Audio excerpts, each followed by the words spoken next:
नमस्कार। रामनवमी की बिलेटेड शुभकामनाएं। आशा है कि कल आपका त्यौहार अच्छी तरह से मना होगा। आराम की नींद सोए भी होंगे आप। आज फिर वही वही डर का माहौल। ईरान और इजराइल की फूं फां जैसे हमारे हिंदुस्तान में लड़ाई होती है। मैं ये कर दूंगा, मैं वो कर दूंगा, और दोनों दूर खड़े खड़े अपनी बाहें चढ़ाते रहते हैं और आगे कोई नहीं बढ़ता है। यही हाल ईरान और इजराइल का है। अमेरिका पीछे से पीठ थपथपा रहा है इजराइल की। ईरान को भरोसा है कि रशिया चाइना साथ में आ जाएंगे, लेकिन रशिया साथ में आके क्या करेगा मुझे नहीं पता, क्योंकि 2 साल से खुद ही यूक्रेन के साथ जूझ रहा है। वो कमर टूटी हुई है। जिसकी अपनी कमर टूटी हुई हो वो क्या किसी की हेल्प करेगा। तो चलिए, लोग कह रहे हैं कि रशिया आ जाएगा, चाइना आ जाएगा, देखते हैं क्या होता है। तो अभी तक कुछ माहौल ठीक नहीं है। कुछ भी हो सकता है, लड़ाई हो भी सकती है और दोनों एक दूसरे के सामने तलवारें तान कर ये खड़े भी रह सकते हैं, इसी तरह से गीदड़ भभकियां देते हुए। उसके बाद देखते हैं कि अब माहौल क्या है। माहौल अगर हम जाएं ग्लोबल लेवल पे, तो पहला तो भय का माहौल यही है, ये लड़ाई है। ये आगे बढ़ेगी या ऐसे ही चलेगी, क्या होगा कोई नहीं जानता, कोई भविष्यवाणी नहीं कर सकता। लेकिन इतना जरूर सुनने में आ रहा है खबरों से कि इजराइल अपनी तैयारी तो कर रहा है, और कुछ चैनल तो बड़े बड़े दावे कर रहे हैं, 6 तरीके से अटैक करेगा इजराइल। पहला ये, दूसरा वो 6 तरीके उनमें से कोई लागू होगा कि नहीं होगा वो तो वक्त बताएगा।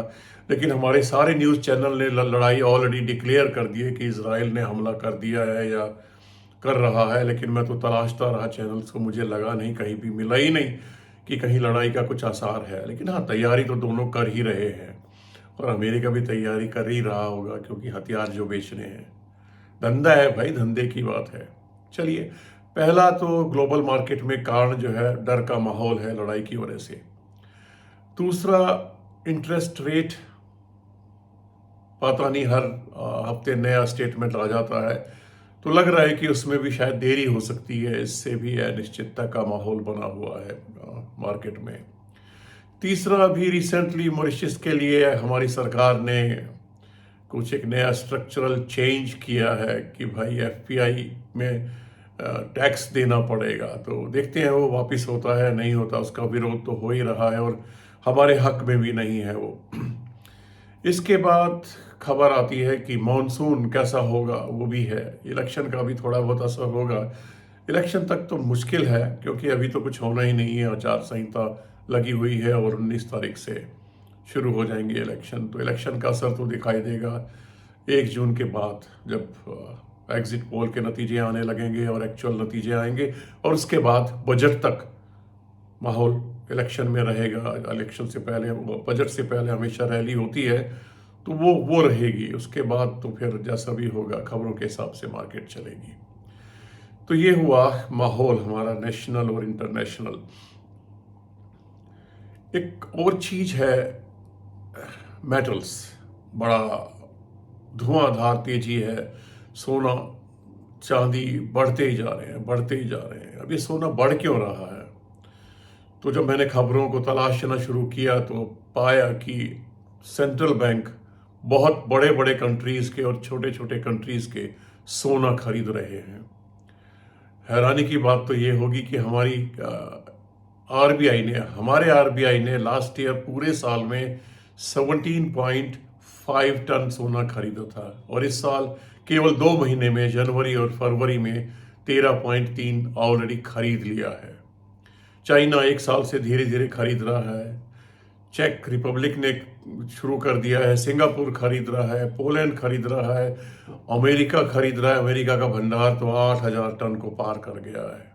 और रशिया भी खरीद रहा है। बेचारे रशिया की तो मजबूरी है खरीदना, क्योंकि रशिया को स्विफ्ट से बाहर कर दिया गया है। आपको मालूम होगा स्विफ्ट क्या है। स्विफ्ट एक ऐसा प्लेटफॉर्म है जहां पर इंटरनेशनल ट्रांसफर होता है। अमेरिका डोमिनेटेड है, तो वहां से अमेरिका ने उसको बाहर निकाल दिया है। उसकी मजबूरी बन गई है कि जो भी इंपोर्ट करना है वो सोने से एक्सचेंज करके ही करना पड़ेगा, तो वो उसकी मजबूरी है। तो कुछ लोग हैज के रूप में भी इस्तेमाल कर रहे हैं, क्योंकि आरबीआईज या सेंट्रल बैंक जो दुनिया के हैं वो समझते हैं कि माहौल ठीक नहीं है और हमें कुछ हैज रखना चाहिए और सोने से बेहतर विकल्प कोई नहीं हो सकता। दूसरा कारण ये भी बताते हैं कि थोड़ा सा वो यूएस डॉलर की जो मोनोपोली है, जो उसका अधिकार है ग्लोबल इकोनॉमी पे, उसको भी शायद थोड़ा बहुत कम करना चाहते हैं। अब साथ साथ में चांदी खींची जा रही है, सोने चांदी को छोड़िए, अब तांबा भी बढ़ रहा है, जिंक भी बढ़ रहा है। तो मेटल से तो अब अभी आप दूर रहिए, क्योंकि हमारा वक्त भी आएगा, नीचे तो आना ही पड़ेगा इनको, आज नहीं तो कल नीचे तो आना पड़ेगा, लेकिन पुराने लेवल पे आएंगे कि नहीं आएंगे ये कहना जरा कठिन है। अब आते हैं रिजल्ट्स की। रिजल्ट्स में आपने देखा, टीसीएस का रिजल्ट देखा, कोई खास इंप्रेसिव नहीं रहा, लेकिन इतना खराब भी नहीं रहा जितनी बाजार को उम्मीद थी।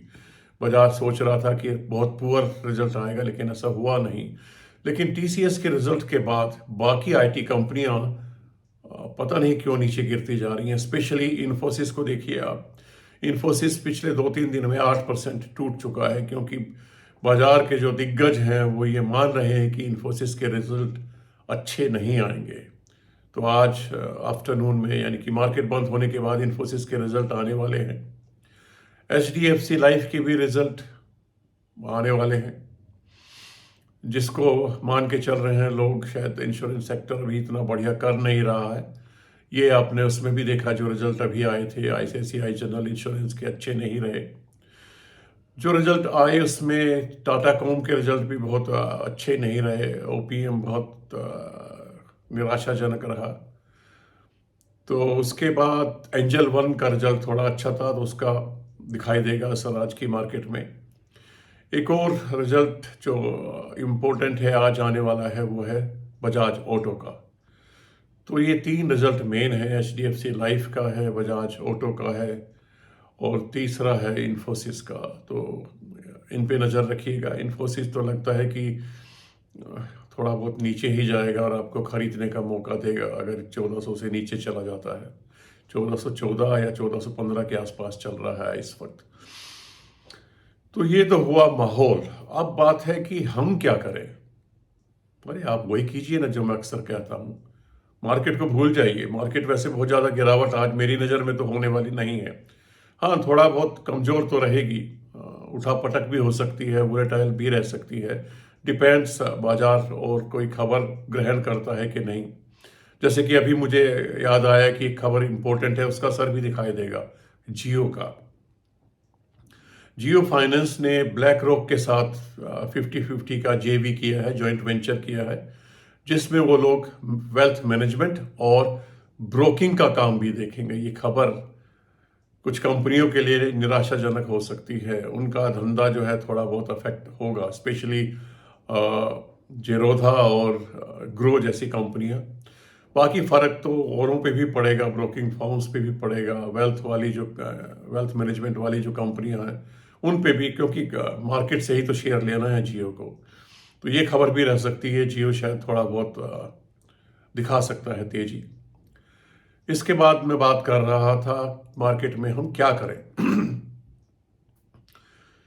टाटा कॉम पे नज़र रख सकते हैं। मुझे लगता है कि अगर थोड़ा बहुत गिरता है तो खरीदने का मौका रहेगा।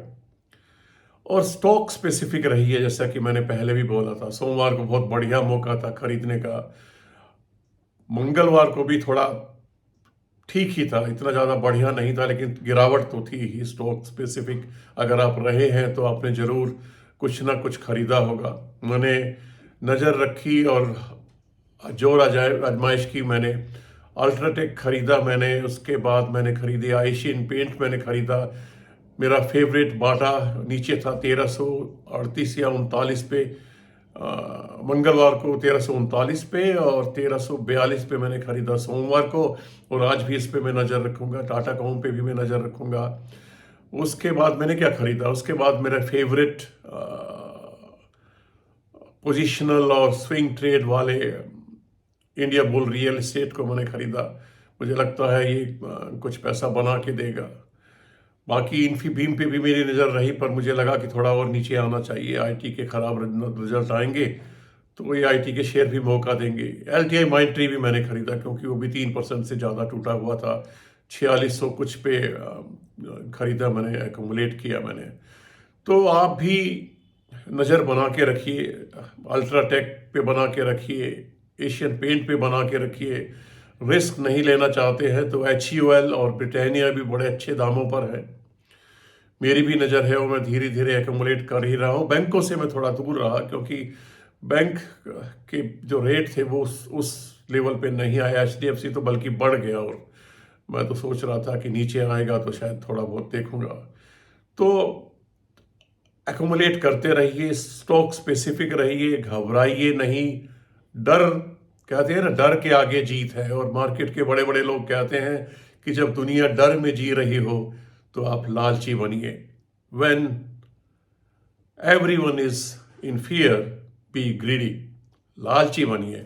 और लालची बनने का मतलब यह है कि मौका ना गंवाइए, धीरे धीरे इकट्ठा करते रहिए। जितने पैसे हैं थोड़ा थोड़ा करके इकट्ठा करते रहिए। कर्जा मत लीजिए, फिर बोलूंगा मैं, कर्जा मत लीजिए। ये वाली मार्केट अगले 1-2 महीने अभी कर्जा लेने वाली नहीं है। अदरवाइज मेरी भी गंदी आदत है, मैं इधर उधर से उठाता हूँ और लगा देता हूँ। मैं तो अभी भी बाज नहीं आऊँगा क्योंकि आज के लिए मेरे पास बहुत थोड़ा सा फंड है, ज़्यादा नहीं है। और मुझे लगता है कमी पड़ेगी अगर मार्केट गिरती है बहुत ज़्यादा, और या कल गिरती है तो मैं तो इस मौके का फ़ायदा उठाऊंगा। आप भी बच के रहिए, कर्जा ना लीजिए, लेवरेज से बचिए, धीरे धीरे आगे बढ़ते रहिए। मार्केट स्टॉक स्पेसिफिक है, सोने चांदी से अभी दूर रहिए, इंतज़ार कीजिए मेटल्स का ठंडा होने का। और लिस्ट बना के रखिए ना, लिस्ट बना के रखिए। और रही बात म्यूचुअल फंड की, अगर म्यूचुअल फंड में आप किस्मत आजमाना चाहते हैं, क्योंकि बैंक निफ्टी गिरा हुआ है, निफ्टी 50 भी गिरा हुआ है, निफ्टी IT भी गिरा हुआ है, तो चाहे तो आप थोड़ा बहुत एक्यूमुलेट कर सकते हैं अगर आप म्यूचुअल फंड्स के फैन हैं तो। मैं तो नहीं हूँ क्योंकि मैं तो डायरेक्ट इक्विटी में बाई करना ज़्यादा प्रेफर करता हूँ, क्योंकि लंबा अनुभव हो गया है तो मुझे पता है कब क्या खरीदना है और कब क्या बेचना है। ये तो आज तक मैं समझ नहीं पाया कि कब बेचना है, शायद कोई भी नहीं जानता कब बेचना है, कौन सा हाईएस्ट प्राइस होगा और खरीदने के लिए कौन सा मिनिमम प्राइस होगा ना। बहुत मुश्किल है। चलिए आज के लिए बस इतना ही, और नज़र बना के रखिए, थोड़ा सा डर भी बना के रखिए, लेकिन लालच को मत छोड़िए। मौका है पोर्टफोलियो को स्ट्रॉन्ग बनाने का, बेहतरीन बनाने का, और आने वाले टाइम में पैसा बनाने का, पैसा बनाने का। करोड़ों की बात मत सोचिए, अभी अभी लाखों की बात सोचिए। जब लाखों हो जाते हैं तो करोड़ों आसान हो जाते हैं बनाने के लिए।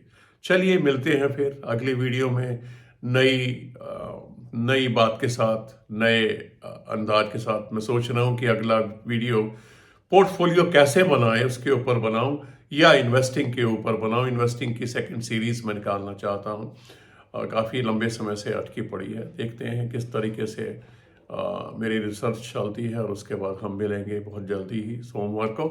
तब तक के लिए शब खैर।